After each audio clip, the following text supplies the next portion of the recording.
कैरभिभरत् सर्वान् ऋषीश्चक्रशतं समाः महासरस्वती सैव जाता शाकम्भरी शिवा नाम्नां सहस्रं तस्यास्ते वक्ष्यामि शृणु भक्तितः।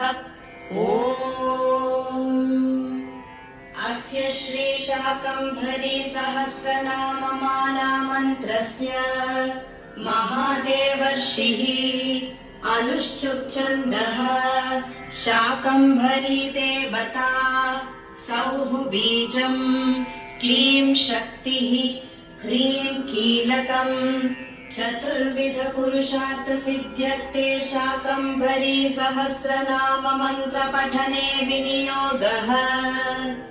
अथ ध्यानम् सौवर्ण सिंहासन संस्थितां शिवां त्रिलोचनां चन्द्रकलावतंसिकाम्